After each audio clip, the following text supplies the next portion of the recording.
باوجود اس کے کہ ہمارے ہاں شرک بہت زیادہ عام ہے۔ آپ دیکھیں کتنی عجیب بات ہے، سعودی عرب میں کوئی شرک نہیں، کوئی قبر نہیں ہے جس کی پرستش کی جاتی ہو،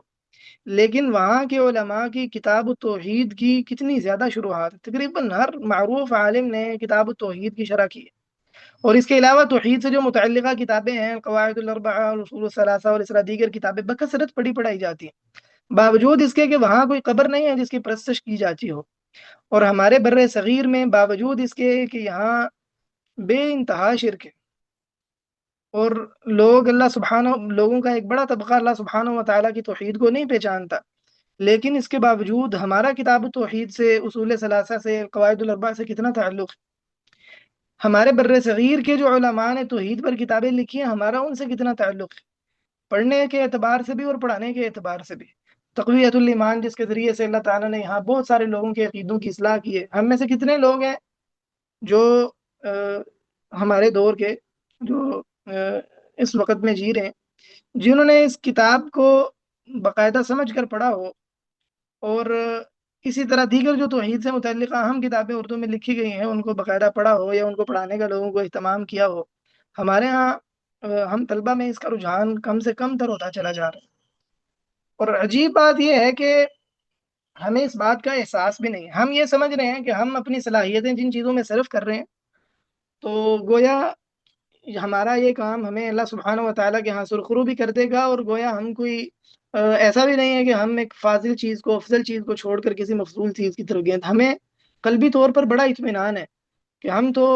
کسی خیر کے کام میں ہی لگیں، لیکن حقیقت یہ ہے کہ ہم جس خیر کے کام میں لگیں وہ توحید سے کہیں کم تر ہے۔ یہ تب درست ہوتا ہے، تب اس میں ہم کہتے ہیں کہ یہ مناسب عمل تھا جب ہمارے بر صغیر میں ایسے کفر و شرک نہ پھیلا ہوتا، لیکن جب ہمارے یہاں کفر و شرک عام ہے تو کسی طرح بھی مسلمان کو یہ زیب نہیں دیتا۔ مسئلہ یہ ہے کہ اب ہمارے ہاں وہ دین کے مسائل، منہج کے، اور اس کے علاوہ دیگر بعض عقیدے کے مسائل جو بلا شبہ اپنی جگہ اہم ہیں، ان پر ان کی اصلاح بھی ہونی چاہیے، دعوت بھی دینی چاہیے، لیکن وہ توحید سے زیادہ اہم نہیں ہے، ہم نے ان کو توحید سے مقدم رکھا ہو۔ آپ دیکھیں کہ ہمارے نوجوان وہ بعض عقدی مسائل جو توحید کے درجے کے نہیں ہیں اور منہجی مسائل ہیں، ان پر کس قدر لکھتے ہیں، اور اس پر ان کے دروس ہوتے ہیں اور بڑا اہتمام کرتے ہیں ان چیزوں کا، لیکن اس کے برعکس توحید کو پھیلانے کے لیے، شرک کی تردید کے لیے ان کی کوئی کوششیں کاوشیں نہیں، جبکہ آج بھی عوام الناس کو اسی بات کی ضرورت ہے کہ ان کو توحید کی دعوت دی جائے۔ جیسے آج سے 100 سال پہلے لوگوں کو توحید کی سمجھ نہیں تھی، آج بھی یہی معاملہ ہے، عام آدمی کا آج بھی یہی مسئلہ ہے۔ ہم اپنے داخلی مسائل میں الجھ کر رہ گئے۔ بہت افسوس اور بہت دکھ کی بات ہے کہ ہمارے اہل الحدیث بھائی آپس میں بعض ان مسائل پر الجھتے رہتے ہیں جن میں اس قسم کا اختلاف ہے کہ ان میں اختلاف کرنے والا معذور ہوتا ہے، اس میں اختلاف کی گنجائش موجود ہے، اختلاف اتنا قوی نہیں ہے۔ اس قسم کی چیزوں میں الجھ کر رہ گئے ہیں، اور ان کی توجہ توحید سے اس قسم کے امور پر مرکوز ہو چکی ہے، توحید پھیلانے کی طرف ان کی کوئی توجہ نہیں رہی۔ تو بلا شبہ یہ افسوسناک امر ہے، ہمیں ضرور بھی ضرور اس چیز پر نظر ثانی کرنی چاہیے۔ ہمارے معاشرے میں شرک بلا شبہ بکثرت موجود، بعض لوگ اس بات سے ڈرتے رہتے ہیں کہ کہیں ہم نے توحید کی دعوت دی تو کہیں ایسا نہ ہو کہ مختلف قسم کی مشکلات ہمیں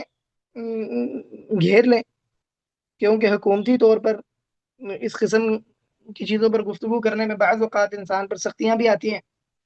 اور انسان پر یہ الزام تراشی بھی کی جاتی ہے کہ انسان فرقہ واریت کو ہوا دے رہا ہے۔ تو اگر طلبۃ العلم اور علماء نے اس بات کو مد نظر نہیں رکھنا کہ دعوت توحید میں اللہ تعالیٰ کی طرف دعوت توحید، اللہ تعالیٰ کی طرف دعوت دینے میں پریشانیاں بھی آتی ہیں اور مومن بندے نے ان کو جھیلنا ہوتا ہے، تو کون اس بات کا خیال رکھے؟ ابراہیم علیہ الصلوۃ والسلام نے جب توحید کی دعوت دی تھی تو کیا ابراہیم علیہ الصلوۃ والسلام کو پریشانیاں نہیں ہیں؟ کیا ان پر یہ فرقہ واریت کا اور انتشار اور اختلاف پھیلانے کے الزامات نہیں لگائے گئے؟ کیا رسول اللہ صلی اللہ علیہ وسلم پر یہ الزامات نہیں لگائے گئے؟ موسیٰ علیہ الصلوۃ والسلام کو اللہ تعالیٰ نے فرعون کے پاس بھیجا، تو فرعون بلا شبہ ایک بہت بڑا بادشاہ تھا، انسان کو خوف ہوتا ہے وہ انسان کی جان لے سکتا ہے، کوئی بڑی سزا دے سکتا ہے۔ ابراہیم علیہ الصلوۃ والسلام نے نمرود کو دعوت دی، اس نے آگ کا لہو روشن کر لیا۔ تو کیا ان انبیاء اور رسول نے یہ سوچتے ہوئے کہ سختیاں بہت ہوں گی،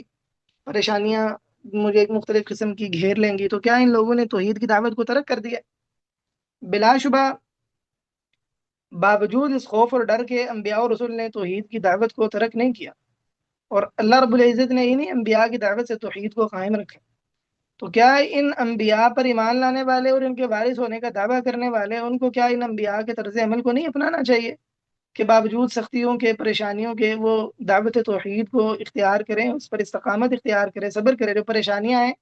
اللہ سبحانہ و تعالیٰ کے لیے اس کو جھیلیں، یہاں تک کہ سارے کا سارا دین اللہ تعالیٰ کے لیے ہو جائے، یہاں تک کہ پاکستان میں کوئی قبر نہ بچے جس کے اللہ سبحانہ و تعالیٰ کے علاوہ پرستش کی جاتی۔ انسان اپنے لیے جتنی کوشش کر سکتا ہے انسان کوشش تو کرے۔